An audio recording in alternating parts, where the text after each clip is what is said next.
Hello and welcome to Curriculum Development, a Lions University course brought to you by the USA-Canada Lions Leadership Forum.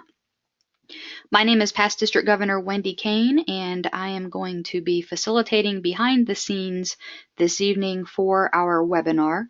Today's webinar is a doctorate course or program, one of our electives for the doctorate program, and Past International Director Terry Graham had asked for some support in this regard. So we miss him this evening, but we are thankful to have each of you here with us. I would like to remind you that this webinar is being recorded for those who cannot participate live, or if you would like to review the material again at a later time. There are a couple of ways that you can engage with us in this particular webinar.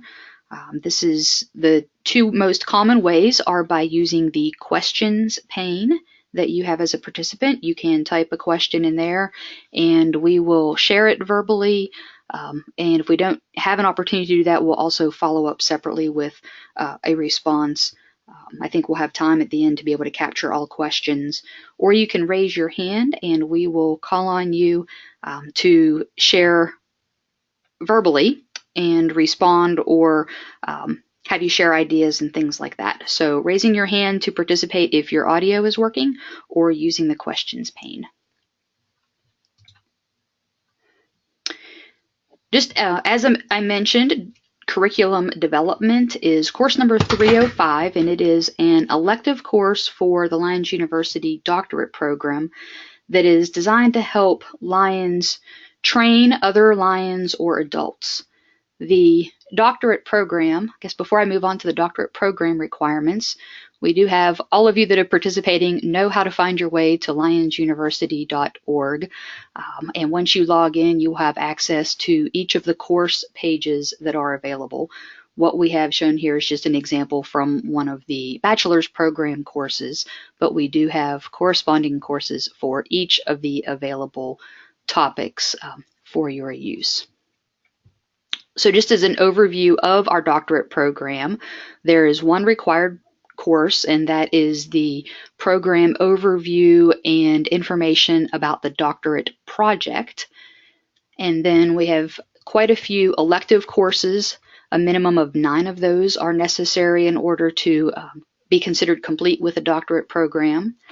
We've talked about the project, which is a video of you developing curriculum and presenting it to a group. You must also have completed the prior Lions University programs, the bachelor's program and subsequently the master's program, although you can take courses from Lions University in any order. And you will need to have attended a 3rd USA-Canada Lions Leadership Forum since 2014, anytime between 2014 and now. As we move closer towards graduation, that seems to be one of the biggest sticking points is people utilizing or wanting credit for USA-Canada Lions Leadership Forum attendance many years ago prior to the establishment of Lions University. So if you've been to the forum since 2014 or later, you'll need one of those for the bachelor's program, a 2nd for the master's, and a 3rd for the doctorate program.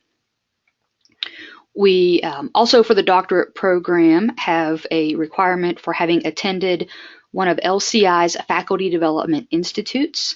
However, those opportunities have varied over the last several years, and so we've also expanded that criteria to include if you've served as a faculty for an LCI conducted or funded leadership institute.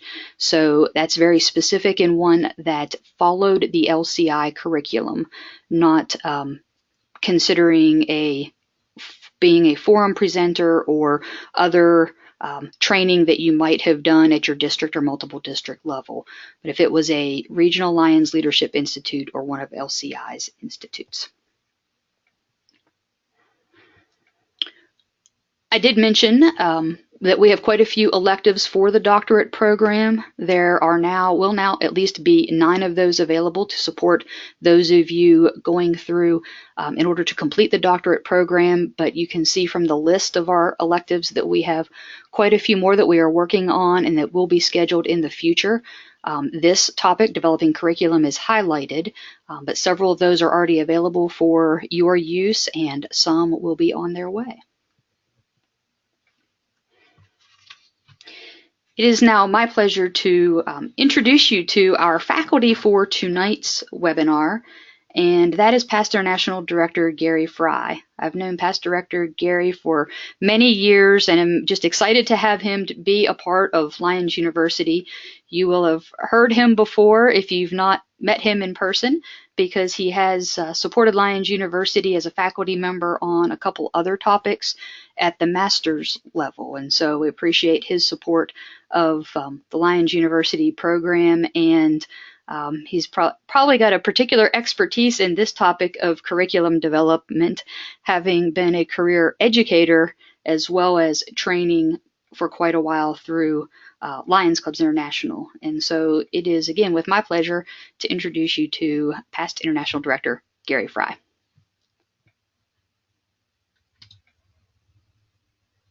Thanks, Wendy. As a Lion leader and an instructor, you're going to be called upon to develop and teach curriculum. You may have to design that curriculum, or you may have to develop and deliver an already designed curriculum. In this course, we will be looking at both sides of this concept.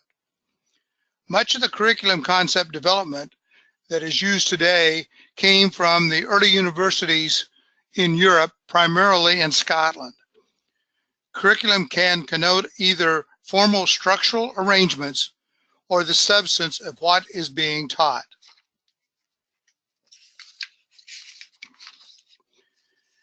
As we study curriculum development, we will be looking at 4 objectives. First, we're going to define curriculum. After that, we're going to define curriculum development. How do we take that definition and make it into something that we can work with?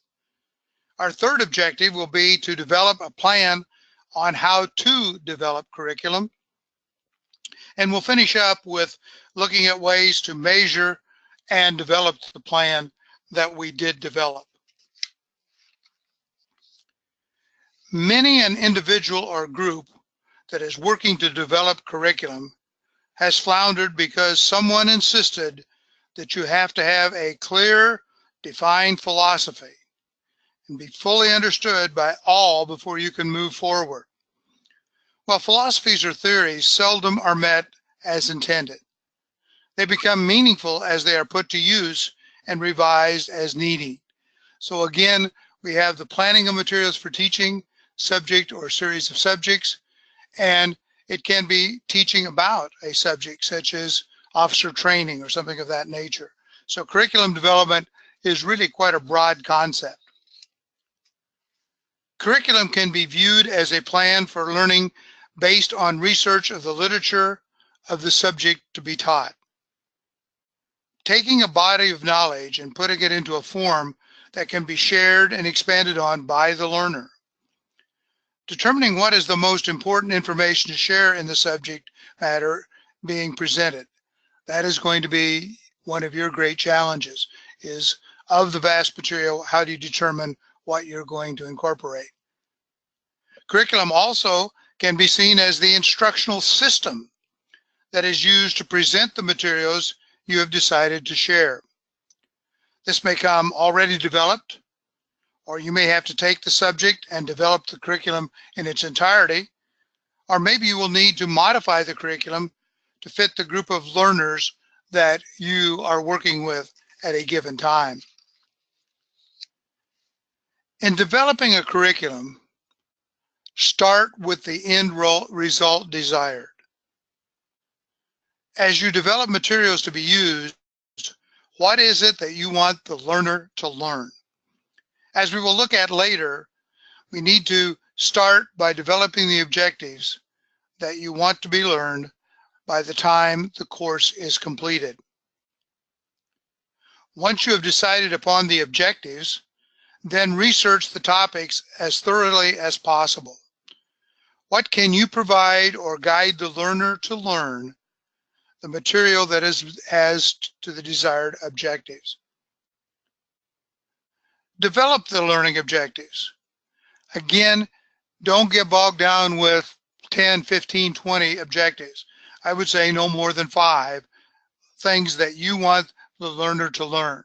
So of all the things that are out there in whatever topic it is that you are developing the curriculum on, narrow it down to the 5 most key points. Less than 5 is probably even better, but get that down to a workable number so that the learner does not feel that they're just overwhelmed. Make sure that you clearly state what you are expecting from the learner. After you've done that, then collect and arrange the materials for presentation. These materials could be printed, they could be visual, they could be small group activities, they could be simulation or role-playing activities, and of course there are many, many more different types of ways of presenting material. Be sure to scale your materials to the needs of your group. First-time presidents need more introductory ideas than, say, a secretary group that have served for more than 10 years. Be sure to use materials from the Lions Club's International Learning Center, if appropriate. Reinforcing the information covered in the previous slide, your whole reason for developing the curriculum is, what do you want the learner to learn? In any subject matter being taught, there are unlimited amount of things to learn. Your job is to decide what are the most important and develop them. By doing so, hopefully you will motivate the learner to go beyond what you have covered and seek information that is specific to their needs. Once you have accomplished this, you will need to determine what is the best way to convey the information you wish to share. What level of knowledge does your group of learners already have? What is their electronic device capabilities? What is their level of comfort with each other in order to share information and work together? What kind of a classroom climate will you need to develop in order to make and get your desired results? If you are going to be respected as a Lions instructor, you need to be as much of an expert in your topic as possible. Start by thinking, what is it you have the most needed to know about that topic? How did you gain your body of knowledge on this particular subject? How was the material delivered so you gained the knowledge that you currently have? How can you best increase your current knowledge in order to better share with your learners? And then, of course, study, study, study. Would some of you like to share some of the research sources that you've used in preparing curriculum, or comments on what we have mentioned to now? If you do, please feel free to raise your question or box or check that, and we'll click on to you and go from there.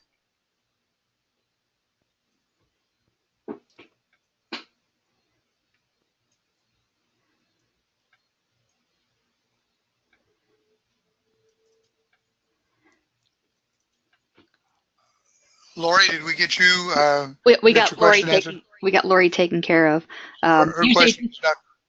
It takes a minute for some of those folks to start typing in sources. So this is a good opportunity for us to share with one another. And Lion Babette shared the Lion's Handbook as a source that she's used. Lion Sandy has raised her hand, so I'm going to unmute. Do you have a source you'd like to share? Hi, good night. I was doing a class on election and I called Lions International. and they actually provided all the information for me. Good. Great, That's thank always you. a good source. Don't forget about Lions International. Lion John's got his hand raised. Internet. The internet. Absolutely. You can go into any topic and find so much information on any topic that you might want to present on. Thank you, John. You bet. We had a lot of background noise on Lion Sandy, so she had mentioned, if you did not pick up on that, she mentioned the Lions International, contacting Lion International.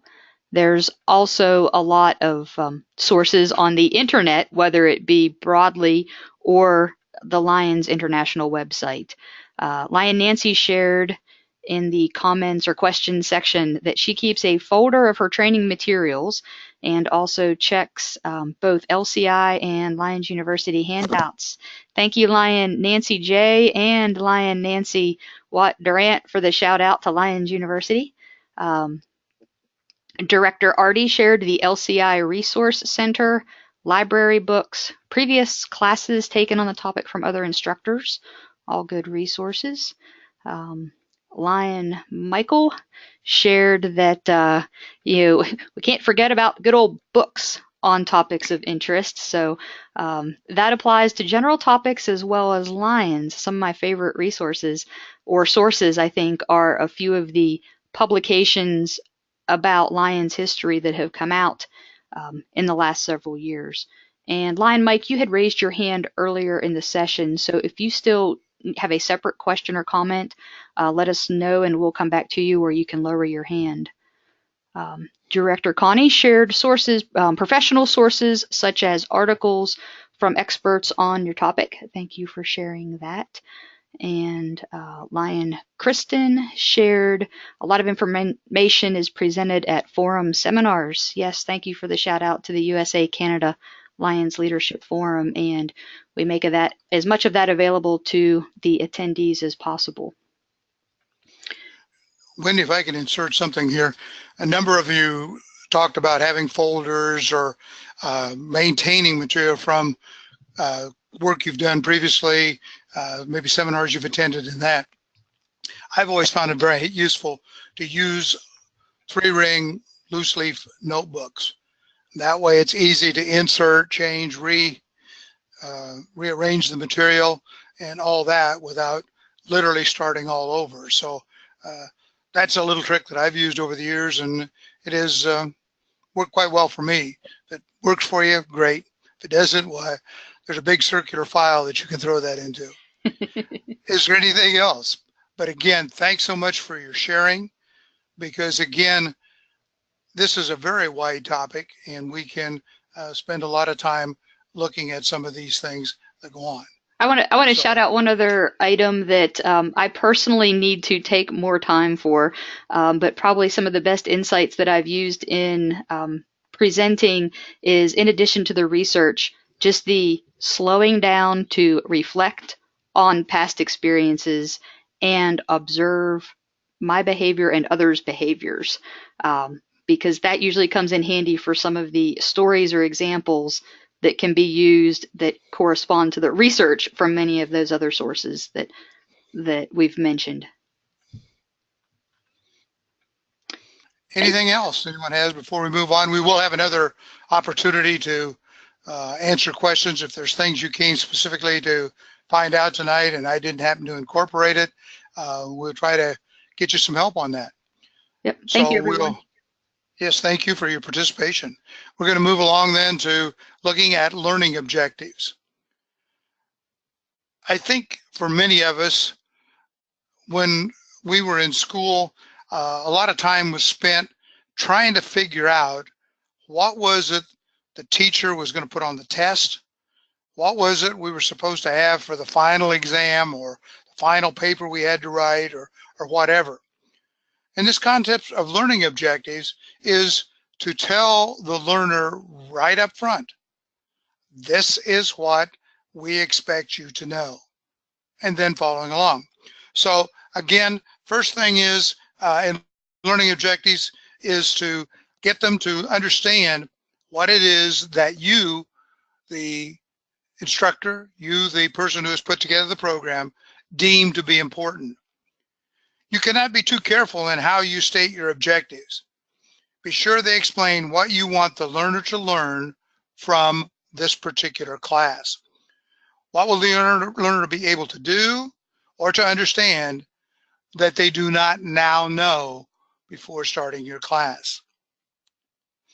How will students be able to know that they understand what you are covering? Will you test them? Will you ask for someone to restate the main points that you've covered? Will you ask leading questions to give the learner the opportunity to discover what you are saying on their own? This is the area where you will know if you have successfully delivered the material that you developed. The most important part of the learning objectives for modern day learners is, why is this relevant? Why should I take my time to learn this, and how will I use it? Today's learners will not tolerate wasted time on non-essential materials. That is why it is so important to develop materials and presentation skills that will allow for the many different learning styles you will encounter. Once you have the curriculum developed, how will it be presented to the learner? Print materials today are items for very serious consideration. Do you actually print the materials, or do you make the materials available to the learners in advance so they can put them on their electronic devices or print out their own copy? Many different ways to do this. And what is the amount of print materials you want to use? Many learners today keep all of their materials on their tablets, their phones, their laptops, etc. So how do you accommodate them and also those who do not use electronics? What visual materials will you use? Do you have the skills to present videos, pictures, visually challenging ideas, and on and on? We live in a visual world, so our learners expect to see as well as hear about materials being presented. Do you expect the learner to have done anything prior to coming to your session? Have you adequately provided clear directions as what you want them to do? A hint might be, have someone unfamiliar with the material that you are presenting look at your directions. Can they give you back what you're wanting from them, even though they're not necessarily involved with the class? Is the AV equipment available that you will need? And then what is plan B if for some reason that material or that equipment doesn't work or doesn't work properly? What electronic materials, if any, are you using? Will everyone have access to the materials? What have you developed to bring your presentation to an end, and what kind of an evaluation will you have? Evaluations are critical as a Lions instructor to enable you to do an even better job next time. Constantly review and update any presentation that you do. How do you measure the success of what you have presented? Immediate. Is there immediate feedback? Being in a classroom where you have students that you can see face to face, oftentimes there is, because you see, either they're bouncing their heads, yep, I understand what's going on, or they've got that deer in the headlights look, and hey, none of it got through. So you have an immediate. But if you're doing something of this nature, or something, again, in which most of your group is not there, then how do you get that immediate feedback? Now, the short-term feedback, that can come from responses that you seek, that can come from having contact with some of the attendees that have shown up on your screen, that can come from feedback from people that listen to the class later. but again, the short term, something that is happening within the next month or so. And then you've got midterm. Okay, this is something a little bit longer, maybe up to a year from now. Maybe what you present now, you want feedback and you get feedback, and maybe you are selected to do a seminar at the USA-Canada Forum a year from now, or maybe you even got one on a topic that you're developing now for Portland. And so at that time, getting some feedback from people who were there, or have you taken the course? Is there things that we've included in here or we didn't include that you would like to bring forth in that? But getting again that feedback so that you can make whatever changes as you move forward. And then of course, what's the long-term effect? What's going to happen? What changes are you bringing about, or what changes are you trying to bring about for the next 2 to 5 years and beyond? So again, when you do this and you look at this thing, how do you follow up on the plan to see these things? Do you have a way of contacting or trying to get in contact with some of the learners to find out what they have that? Do you have a questionnaire, or do you have a evaluation system? Do you feel that the level of success that you desire from the feedback that you're able to obtain at all levels, do you feel that, yes, I believe the students, the learners out there did get the main gist of what I was trying to present? And then were your expectations achieved? Did you have expectations? I hope that each of you who are attending tonight have expectations. Are we meeting those expectations in this course and in all the other courses that we are offering? Did we overachieve? Did we underachieve? And then the most critical thing is, what would you do to make the presentation even better the next time you're called upon to present? We started this course this evening with 4 objectives: to define curriculum.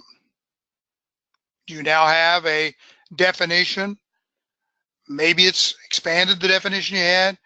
Maybe it's a new definition. Maybe you have a definition that you in your research have come up with that is far superior to the one that we offered this evening.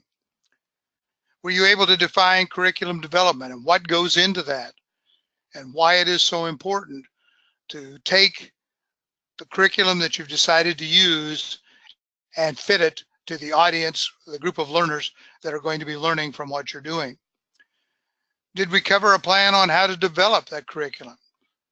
Did we give you a step-by-step process that you might follow? Does that mean that's the only process? Certainly not. Does it mean it's the preferred, the gold standard? Not necessarily. It's one that many people have used and have had some success with and feel comfortable with.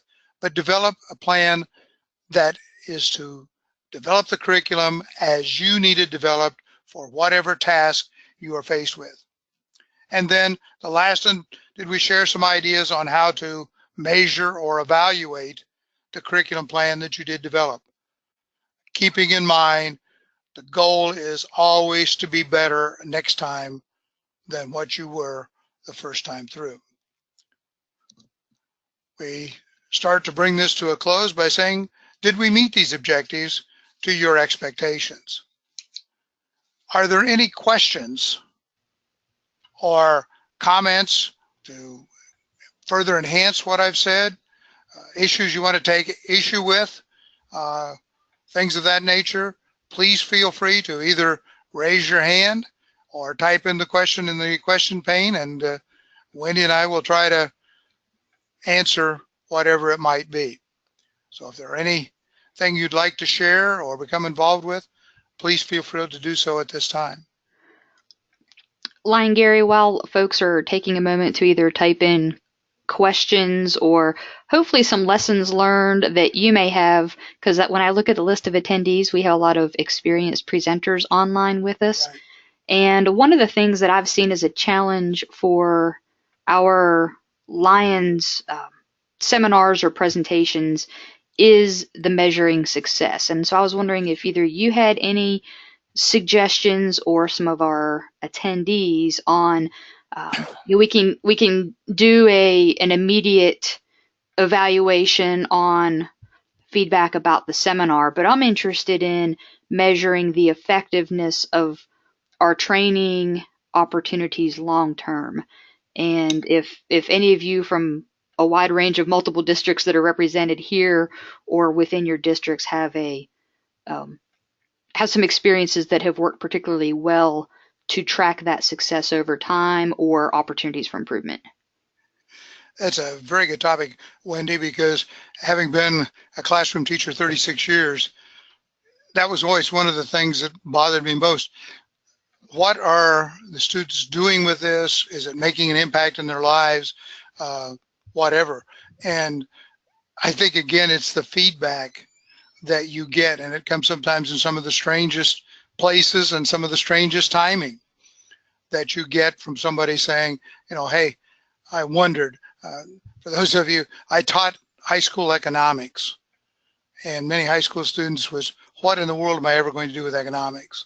And I think one of the most common things I hear today is, I wished I'd have paid more attention because it certainly has played a part in my life. And I think the same thing is true with many of the things that you're going to present, that ho-hum, I'm doing it because I got to do it to meet a requirement. And yet, as you go forth, it does make a difference.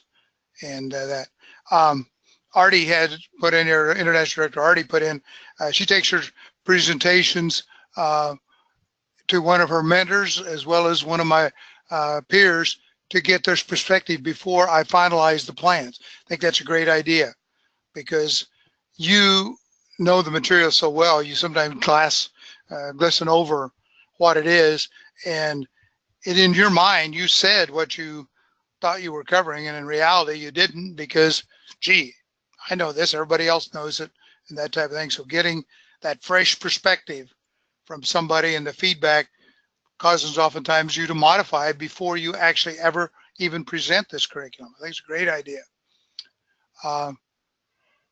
Yeah, Kristen shared a good idea.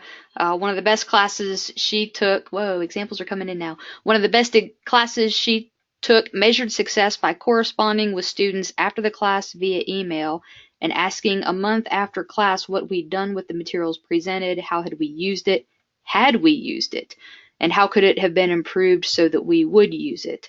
And it really opened a line of communication with the instructor, and it also caused the students to get that material back out and review it to see if it had been used and kind of refreshed it or reinforced it. That's a really good idea, and that's kind of what I was thinking. I think of our officer training, for example, and where I've done president's training, and we give a lot of tools and suggestions about establishing committees and using agendas, and I always wondered how many actually did that. And I've thought, well, maybe like a mid-year review or refresher training might be helpful, but maybe just a follow-up mechanism by email to remind some of the participants, depending on the topic, would be one way to do that. Yeah. Lion Gary has a real good point too, in that he sees that achieving success when there are questions being answered. And I think that's one of the things, if you're doing presentations where it's face-to-face or it's in live time, that you can, because if there are no questions, either you are the most prolific, outstanding presenter there's ever been, or everything went over their head and they're already on recess. So I think, again, that's a very good way of getting the feedback. And many times you do have to go back and reteach or re-go over something because you know it so well, but they maybe are hearing it for the first time. Great point, Gary. Thank you. Yep. Lion Babette shared a question or asked how to hold attention and make a presentation interesting to Lions who have, quote, heard it all, such as those who are attending their 10th secretaries training. You had mentioned our longtime secretaries, especially if the previous presentations had been repeated over and over, or the concepts were basically the same. Yeah, I'll take a stab at that. Okay. I'm one of those secretaries that evidently never got it right. I've been secretary off and on for many, many years, but I have found by going to training, there is almost every year a number of new things or a different way of doing it.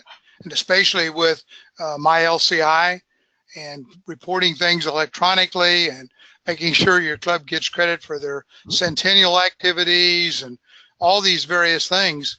Uh, again, old timers can learn as well, but you've got to make it relevant to them.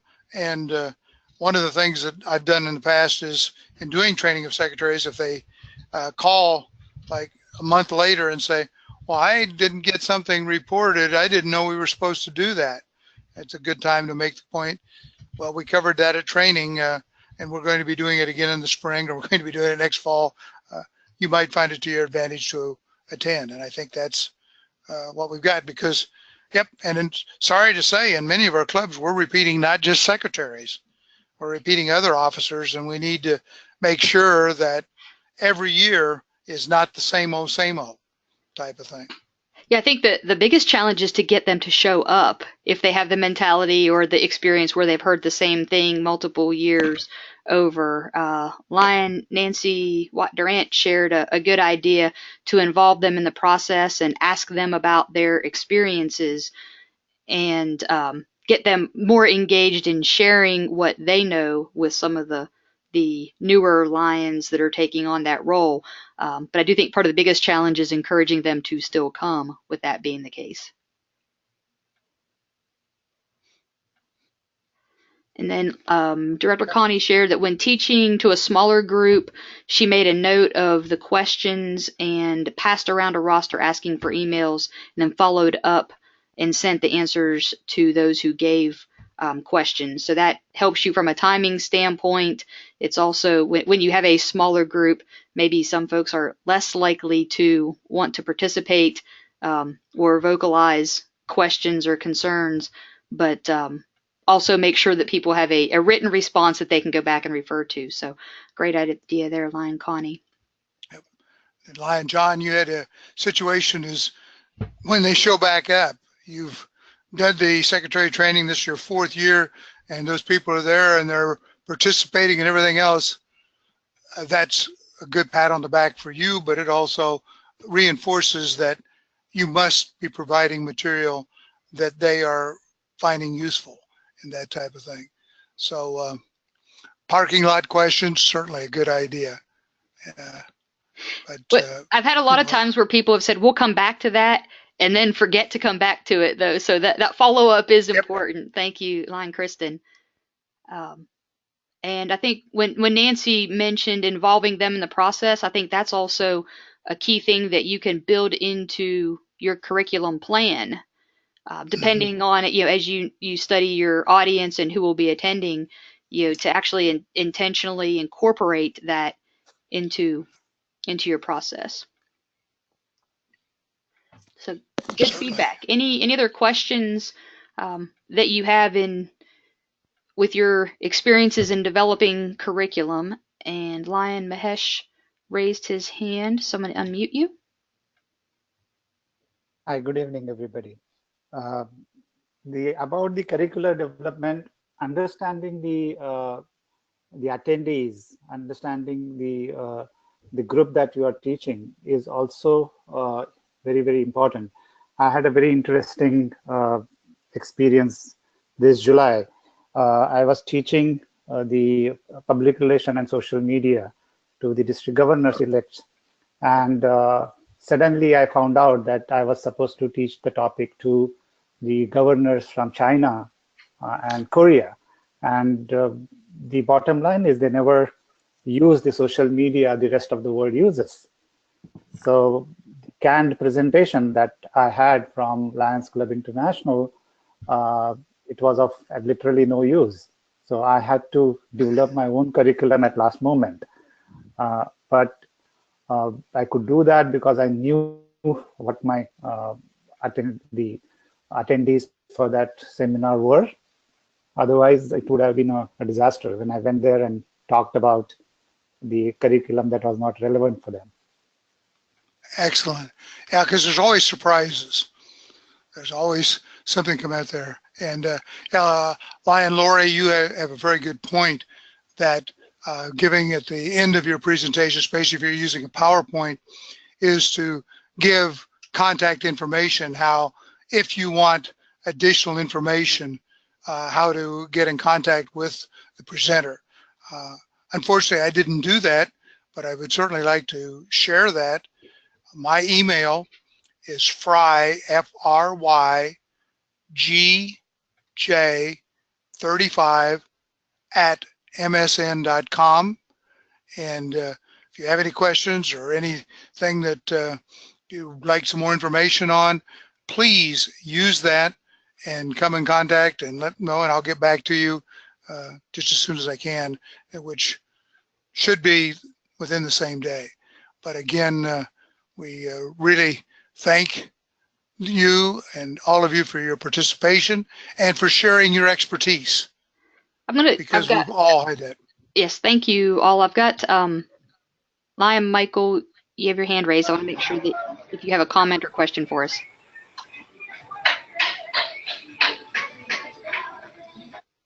Okay, I don't think so. So we'll wrap up this part with Kristen, Lion Kristen, also sharing that team teaching is a good way to go in many instances. And I would echo that. It gives you an opportunity for more participation. The attendees get to hear information in more than one way from different perspectives and voices, but also as a presenter, it gives you an opportunity to be a little more engaged with all of your participants and not just the content. So thank you all for your comments, questions, and input. And I'm going to remind you, you all are old hands at this by now, but don't forget to go to Lions University and log into your account to take the all-important quiz for credit. So thank you, and if you have, thank you to Pastor National Director Gary for your time and for all of your input. If you have any final questions or comments, you can put those in the questions pane and we will follow up after the webinar. Again, thank you all for your time and for your support and participation in Lions University.